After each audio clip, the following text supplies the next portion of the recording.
pan i-encourage siya mo na ilhi ang Ginoo. Ilhang Ginoo siya kung imong itatak sa imong hunahuna sa imong heart na Lord, ako hatagaw kinabuhi sa inyo. Ilhunti ka na akong maluluwas. Sugod ko man silom og sa hangtod sa akong kamatayon, ikaw akong Ginoo ug ikaw akong maluluwas. At ato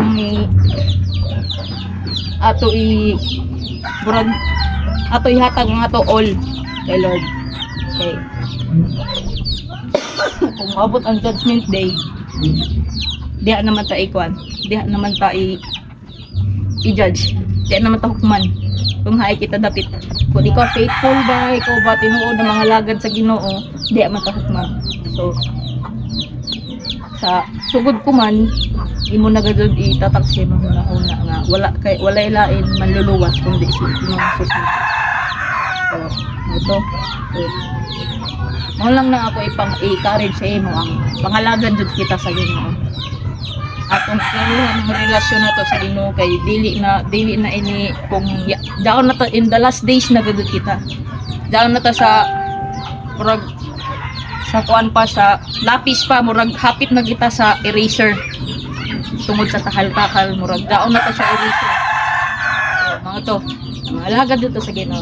Mga na ako encourage mga sa old classmates sab. Hindi ako lang idugang ka Chinchin sa Acts 4:12 ba sa atin? Acts 4:12. Second part. Acts 4:12 gingon na way laing pangalan nga gihatag og authority sa buhat 4:12. Ay buhat. Oh, buhat 4:12. Way laing pangalan na makaluwas mismo pagalingon sa makaluwas. Kaya pag ginakana, ito mga amigo, sa trabaho, dili ka na sure na maluwas sa atin sa buhat 4:12, gingon dyan na si Jesus, gano'n? Ang kaluwasan. 4:12. Ang kaluwasan, makaplagan lamang diha kaniya kay dinhi sa kalibutan wala na ilaing ngalan nga gihatag sa Dios ngadto sa katawhan nga maoy makaluwas ka nato. Si Jesus kanang ang Dios. O ato taong po sa Romans 10:9 anto sa 11. Maluwas ka kung ipahayag mo nga si Jesus mao ang Ginoo ug ang kasing-kasing mo tuo kang gibanhaw siya sa Dios. Gihimo kitang matarong sa Dios kay nagtuo man kita sa kinasing-kasing gayud ang naluwas kita kay gipahayag man nato kini.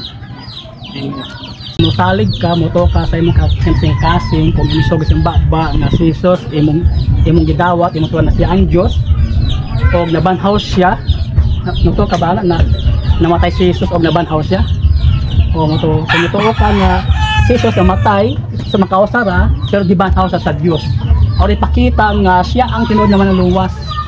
Daghan karon sa kalibutan nag-angkon na I am Savior pero hais la ko man. Pero ang Biblia nagingon na si Jesus lamang ang tinuod na manluluwas. Tapos ako din tayo kanimo na imong gyud isugid sa baba nga si Jesus ang imong atong Dios. Si Jesus ang imong manluluwas. Si Jesus ang atong Dios sa atong kinabuhi. Ug wala lain makatabang kun isla lang gyud.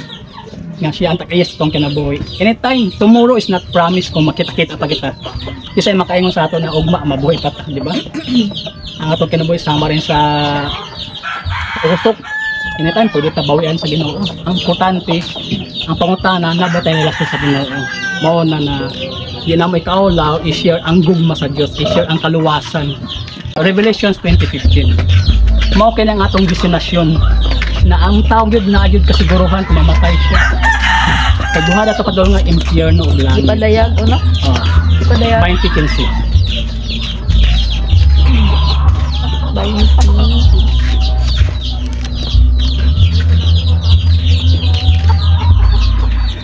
Ang tanan tao nga walay ngalan diya sa libro sa kinabuhi itambong ngadto sa linaw nga kalayo. Klaro kaayo. Mao nang terrible kung ang tao mamatay, ang tao mandok mamatay tungod kay wala kasiguro kung asa sa pasunod, di ka sila makasote og langit ba o impyerno. Kapan karon ning tag sa hapon non di nato sayang ang kanod at usikan. Maniguro ta sa paggalingon. Ang pangalan mo si Abigail. Si Abigail, oo. di man kami perfect, di man ka perfect, wala ta perfect, magsalagit ka apan. Ang gusto lang sa Dios na atay sakto na dalan, atay sakto na relasyon sa iya. Anytime pwede ta makaduol, Lord, makayam ko karon na dili maayo, nakauna na ko dili maayo. Naatay Dios, mas maayo nang naatay backer, no? Mao nang Abigail, ako gi-introduce mo ang gugma ni Jesus, gimahatan ni Jesus. Sa unsa pataka tugas sa tubangan. Ang Ginoo ra gyud ang makahimo og pasaylo kanato. Tungo sa iyang dakong gugma sa Juan 3:16, gihatag niya ang iyang bugtong anak nga si Jesucristo. Tungo sa iyang gugma, di mata deserving pagkamatya ni Jesus. Tungo sa ato makasaya, dapat kita nilansang, dapat kita antos. Pero ang amahan sa langit niyang gipadala ang iyang bugtong anak na si Jesus para kita maluwas sa atong makasalanan. So Abigail, buot ba nimo na dawaton si Jesus sa imong kinabuhi? From this day forward, hantod may kinabuhi ka, maniguro ka. Dawaton mo ba si Jesus na imong Diyos o manuluwas ang kinabuhi? Iso tila ko ko. Dawaton ko Jesus. Dawaton ko Jesus. Amen. Sige, ampuan ka na mo. Wala religion na makaluwas, Wala kami midool para sa religion, wala kami midool para mo join o ang among gidool kanimo ang kaluwasan nga gikan kani Jesus. Gaya na, wala religion na makaluwas kundi Jesus lamang. Ang relasyon nato sa Ginoo mao rin makaluwas. Samtang na natin relasyon sa Ginoo, mangita ta paagi na makahimo ta og sakto na dalan. Welcome ta sa among church diya sa Assembly of God Church. Kung bukan mo na madagdagan pa ang imong alam, knowledge about God, relasyon sa Ginoo. So you are welcome for from now. Hindi ka sana mo pukson. So yan po lang na makahimo kag panahon. Kung makabisita ka diya sa Capitol, sa Dandapit, sa Capitol Mankanaba. Di ara. Every Sunday kami diya 9 to 11. Buntag 9 to 11. So gaya na imong magi-angkon na imo ang Jesus na imong Dios nga luwas, sige ampuan ka namo. Sabat ka lang sa ako. Og isugid kini sa imong kasing-kasing gyud. Di lang kay sugot ka sa ako, no. Dili ako ang nagpasugot sa imo, ang balang espiritu. Mo nang ihangyo kanimo na kasing-kasing ato may sabton ang atong kinabuhi. To maniguro ta na anytime pwede ta bawian sa Ginoo. Kaya anak ka maayo lang gyud kung naata sa Ginoo na kung nagtuo ka na imong ngalan karon nasulat na diya sa libro sa kinabuhi. Tapos na natong kinabuhi nata sa langit, nata sa kiliran sa Ginoo. Abegin okay ra? Sige. Sabat ka lang sa ako mga pangako. Alexen na. Sabat ka lang no? Ginoong manuluwas nga si Jesucristo. Ako mituya kanimo. Ikaw ang Diyos. Ikaw ang akong amahan. Tibo kong kinabuhi.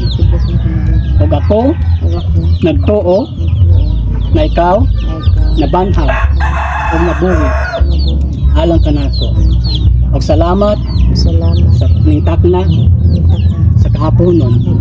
Ako kag giila o giimbita sa ako kinabuhi. Ginoong Hesus, pasaylo ako sa tanan ko mga kasalanan. Sukad pa kaniadto, kinuyuan man o dili, sa mga pinulungan, sa mga buhat, sa mga nahuna. Hugasi ako sa imo hinamili na dugo. Ginoong Hesus, ako kaw giila nga Dios akong kinabuhi. Ug ako giangkon na ako makasala. Salamat ning taknas kahaponon. Imo ako gitagaan ug bagong kinabuhi.